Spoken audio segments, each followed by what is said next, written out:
E aí, pessoal, tudo bem? Vamos prosseguir. Nós falávamos na aula anterior sobre constitucionalismo. Você já entendeu o que é o constitucionalismo? Todo este movimento que busca limitar o poder do Estado. A gente percebeu que existe um constitucionalismo em sentido amplo, que se confunde com o próprio conceito do movimento, mas há um constitucionalismo em sentido estrito, que tem a ver com a limitação do poder do Estado, a partir do quê? De uma Constituição escrita. A gente sabe que não é possível identificar na história exatamente quando surge o constitucionalismo, mas o constitucionalismo em sentido estrito a gente sabe.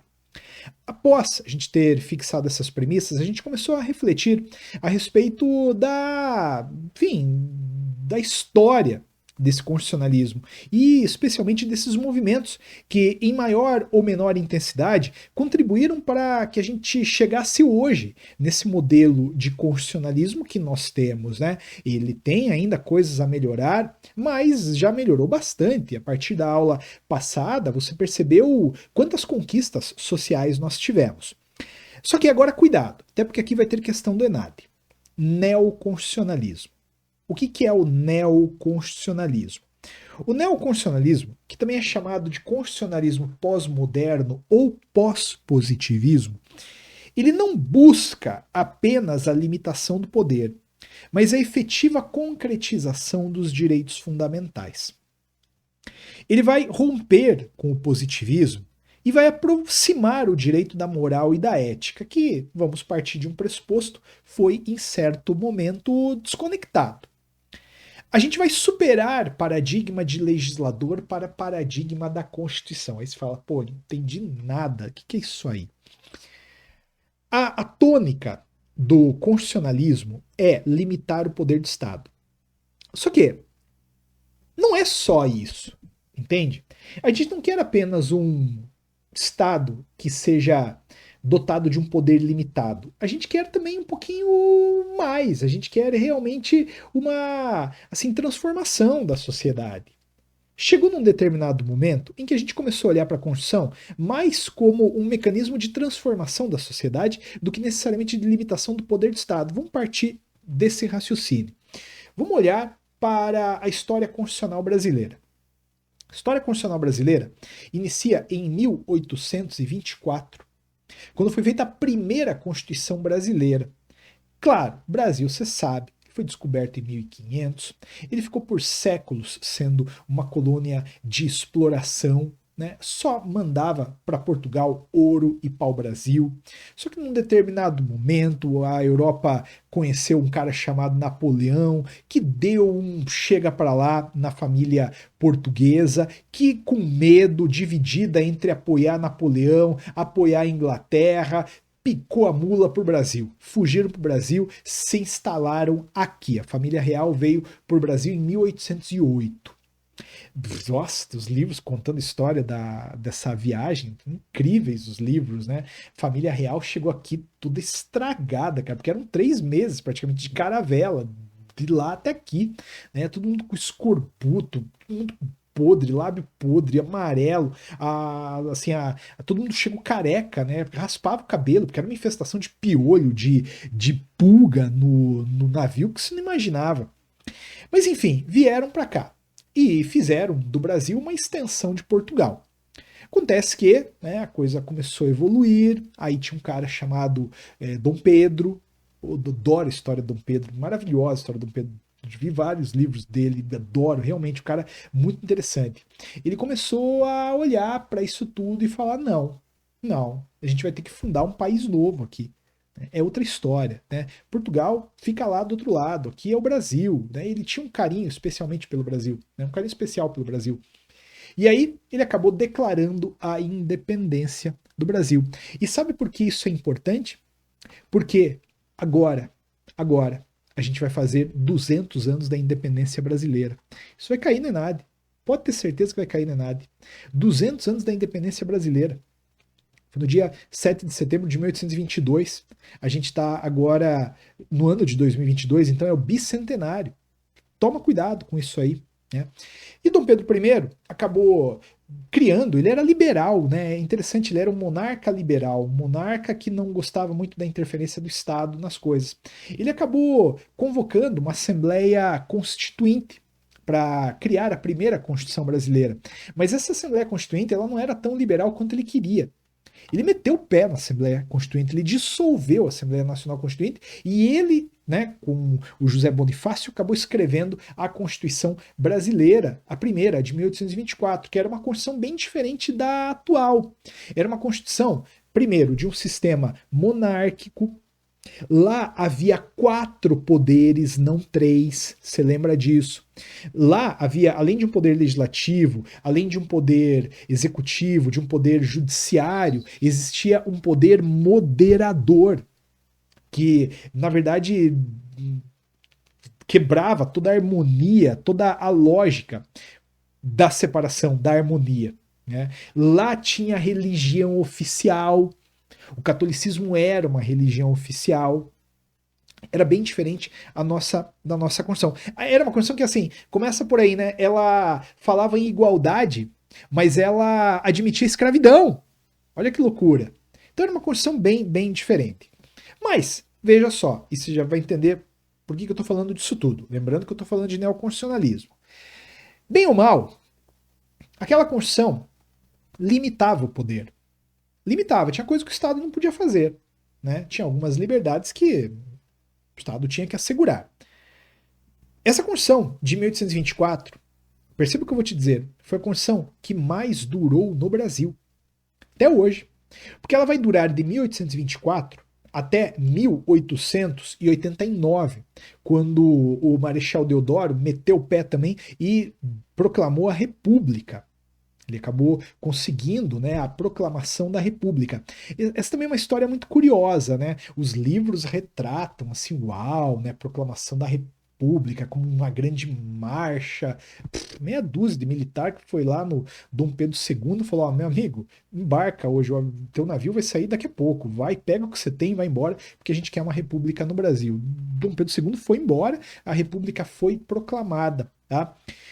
Foi assim, e interessante isso aqui, realmente no Brasil, daquela época, teve gente que só foi descobrir que não era mais monarquia 10, 20 anos depois, entende?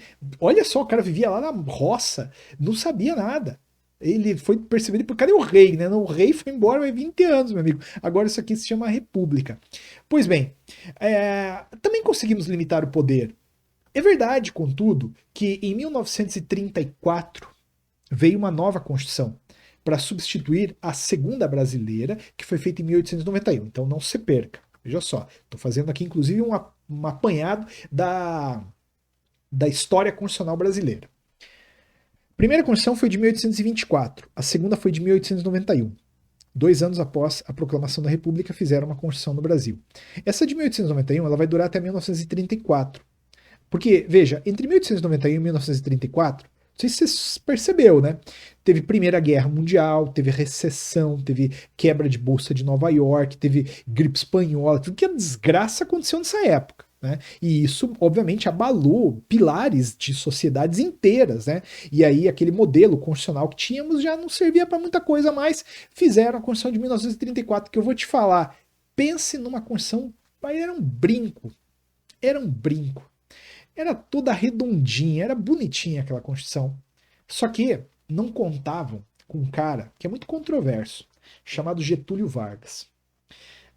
A maioria, para mim, né, retrata o Getúlio Vargas como uma pessoa boa, né, o pai dos pobres, né, porque ele veio realmente com toda uma série de políticas reformistas ali. Eu particularmente tenho um pouco de desconfiança, tá? Eu achava o cara meio crápula. Porque só se parar para pensar que ele determinou o fechamento do Congresso. Em 1937, que veio o Estado Novo, ele mandou fechar o Congresso inteiro e ele ficou legislando por decreto até 1945, salvo engano. né? O ano aqui também não precisa se preocupar tanto. Ele mandou embora Olga Benário, entregou Olga Benário para os nazistas na Segunda Guerra Mundial. Ó, vamos falar, né? O cara teve seus méritos aí, talvez na afirmação de uma outra política trabalhista, e quando eu digo uma outra política trabalhista, ali essa criação da CLT, que não foi também ideia dele, tá? Ele foi pressionado para fazer. Mas ele é um cara controvertido, né? Só que aí o que aconteceu? Aquela limitação do poder do Estado acabou se perdendo um pouquinho. A vida que segue. Tá? Bom, depois veio a Constituição de 46, com a redemocratização do Brasil. Depois, uma Constituição também legal, avançou muito em direitos sociais. Essa daqui durou muito, durou até 1967. Porque, na verdade, ela durou antes, né? Mas se você ela foi até antes. É porque lá em 64 teve um golpe de Estado. Né? O João Goulart estava fora, tocaram o cara, ele voltou, declararam o cargo vago, entraram lá no poder e os militares entraram com a promessa de que só um pouquinho, só para regular essa transição, pô, ficaram aí por vários anos, né? E fizeram uma Constituição super dura, Constituição de 1967, que foi mais endurecida ainda pela Constituição de 1969. Entende? E aí o que aconteceu? Veio o regime militar e a gente permaneceu no regime militar até a redemocratização na década de 80. Acontece que, em 1980, a gente começou ali com o movimento de diretas já, os militares já sinalizavam que iam entregar de novo poder para os civis. Tancredo Neves começou a ceder aí como uma liderança para fazer essa transição. O cara era amado por todo mundo, né? Morreu a pena, uma situação muito mal esclarecida, inclusive, dizem alguns até hoje, mas que seja. Veio a Constituição Brasileira. Só que, ali naquele momento, década de 80, alguns teóricos assim, do direito constitucional, e você vai ver que eu vou voltar agora para o neoconstitucionalismo, começaram a falar, ó, assim, vamos dar um upgrade, né, nesse negócio de Constituição aí, não é só limitar o poder. Tem uma gama de desletrados no Brasil, analfabetos, é fome. A gente precisa realmente de uma Constituição que transforme a realidade. Não é só ficar apegado à lei, não é ficar só apegado ali ao legislador. A Constituição tem que fazer essa transformação. É aí que começa a entrar o neoconstitucionalismo. Um constitucionalismo pós-moderno ou pós-positivismo. Eu não sei se você já parou para pensar. Até hoje, a gente estuda nas faculdades de Direito. Quantos semestres de Direito Civil você teve? Teve uns 8, garanto, não é? Se você não teve todos. Tem currículo de faculdade que todo semestre tem direito civil. Isso para mim é uma desnecessidade sem tamanho. Isso aí para mim é herança de uma época em que a lei valia mais que a Constituição. Entendo o que eu vou falar. Óbvio que formalmente a Constituição sempre esteve no topo. Mas numa época ninguém dava bola para a Constituição. A Constituição era meio que assim uma carta, entende? Uma declaração de princípios. Mas o que regrava a mesma coisa era a lei. A Constituição era aquela coisa meio assim, vou te ligar para sair, sabe? Que ninguém dava muita bola. O que regrava as coisas era a lei. Tinha o Código Civil, sim, esse daí é legal. Né? O Luiz Roberto Barroso, que é ministro do Supremo Tribunal Federal hoje, você sabe, ele conta que na juventude dele, quando ele estava estudando direito, ele falou pro pai que ele queria estudar a Constituição. E o pai falou: deixa de ser burro, vai estudar o Código Civil, porque é o que regra as coisas. Constituição, o que é Constituição? E é verdade, lembra que ele estudou no regime militar. A Constituição ninguém dava bola para ela. Entende? Só que, com a criação da Constituição Brasileira de 88, a gente começou a refletir de maneira diferente. A gente começou a falar: olha, o constitucionalismo, vamos tentar enxergar esse constitucional aí como uma coisa para realmente transformar a realidade. Aí entra o neoconstitucionalismo. A gente começa a dar mais importância para a Constituição como uma realidade voltada para a transformação de direitos. A Constituição vai realmente transformar a realidade, vai transformar a sociedade. Não é mais aquela mera simples carta de declaração lá, não, isso aqui agora é para valer. A gente vai deslocar alguns pontos de interesse de certos lugares para outros lugares. Antônio, eu não entendi. O Inocêncio Mártires Coelho, que é um autor importantíssimo de direito constitucional brasileiro, ele traz algumas frases que resumem bem o neoconstitucionalismo. Mais Constituição do que lei. mais juiz do que legislador, mais princípio do que regra, mais ponderação do que subsunção, mais concretização do que interpretação. É interessante isso aqui. Ele falou, ó, a Constituição veio com um catálogo de direitos fundamentais. Tem que aplicar esse catálogo. Não é porque a lei não lhes conferiu a eficácia, né, para esses direitos fundamentais. Tem a lei, a Constituição, basta a Constituição, entende? É menos legislador. A gente já tem lei suficiente. O que agora a gente precisa é de uma concretização. E a gente precisa de juiz, entende? Juiz para fazer o quê? Ponderação. Você está me entendendo? Eu vou pegar um exemplo aqui para vocês. A Constituição brasileira, ela foi criada lá em 1988, no dia 5 de outubro, com uma regrinha, artigo 7º, inciso 18. O artigo 7º, inciso 18, falava que era direito, fala até hoje, na verdade. Ele foi reinterpretado. Houve uma coisa chamada mutação constitucional. Eu vou explicar para vocês em outro momento o que é. Esse dispositivo foi reinterpretado. Ele falava assim, que era direito do trabalhador urbano e rural a licença à gestante. Quem que é gestante? Gestante é quem gesta, né? Concorda comigo? É quem gesta. Logo, a mãe que adotava uma criança não tinha direito. Aí você fala, mas como? Sim, hoje é fácil pensar, mas lá na época o que as pessoas falavam era, olha, tá escrito ali, tá escrito. Só que a coisa começou a mudar, entende? Começou a haver mais ponderação, mais princípio do que regra. Ó, vamos encarar essa licença gestante aí como algo um pouco mais aberto, vamos encarar isso aí como uma licença maternidade. E esse processo, ele acabou, obviamente, passando por uma atuação de juiz, né? A juizarada, que começou a puxar essa mudança. Entende? Então veio aí o constitucionalismo numa perspectiva mais moderna, veio aí o neoconstitucionalismo, o neoconstitucionalismo. Entende que agora a gente está mais preocupado em efetivamente transformar a realidade? A partir desses princípios neoconstitucionalistas, onde a gente passa a valorizar mais a concretização, a mais assim a ponderação, a gente conseguiu várias coisas no Brasil. Por exemplo, a união homoafetiva é um típico exemplo de decisão neoconstitucional, porque a Constituição não fala, né, nada sobre a união homoafetiva. E a lei meio que, assim, se não proibia, no mínimo deixava a coisa dentro de uma margem de dúvida. E o que a gente fez? A gente priorizou a Constituição. Falou, ó, se o Código Civil não regra esse negócio bem, a gente vai interpretar a Constituição a partir de uma máxima de isonomia e vai reconhecer a união homoafetiva. Pronto, acabou. Outra decisão neoconstitucional, pós-positivista, a interrupção de gestação de criança anencefálica.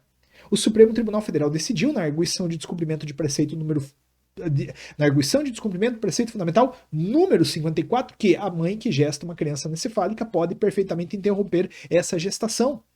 Isso tem tudo a ver com neoconstitucionalismo, uma nova forma de enxergar o direito constitucional. Não me interessa se o Código Penal traz apenas 2 excludentes de ilicitude. A gente vai criar uma terceira por força de uma aplicação de uma lógica constitucional. Cuidado, dê uma boa lida nisso aqui. Até porque isso aqui já caiu na prova. Olha aqui o que caiu em 2015. Neoconstitucionalismo. As questões do ENAD, né, vamos falar um pouquinho sobre elas aqui. Não tive oportunidade de falar ainda. São questões muito abertas. Você já sacou isso. Não é assim, essa é a alternativa correta. Não, elas vêm normalmente com texto para você se situar. E aí, veio esse fragmento de um texto dizendo: a sujeição do juiz à lei já não é como no velho paradigma positivista. Sujeição à letra da lei, qualquer que fosse seu significado. É apenas a sujeição à lei enquanto válida, ou seja, coerente com a Constituição. A gente começou a interpretar as coisas aqui de maneira mais assim aberta. Tá, é um fragmento que não diz muita coisa, né? Mas realmente também você está percebendo que ele está tateando aí com o neoconstitucionalismo. Considerando o paralelo entre a concepção justpositivista e a concepção pós-positivista, neoconstitucionalismo do direito, apresentado no texto, Avalie as afirmações a seguir. Aí é para você marcar quais são as corretas. As regras no positivismo jurídico são preponderantes, enquanto no neoconstitucionalismo preponderam os princípios. O magistrado tem maior destaque no positivismo jurídico, ao passo que o legislador possui maior destaque no neoconstitucionalismo. A subsunção é o principal processo de interpretação da lei, característico do positivismo jurídico, ao passo que a ponderação de princípios é característica relevante do neoconstitucionalismo. A figura do juiz como boca da lei remete à concepção normativista, típica de positivismos jurídicos em que cabia aos juízes interpretarem e adaptarem as leis aos casos concretos. E aí quer saber quais dessas são verdadeiras. Vamos pensar aqui.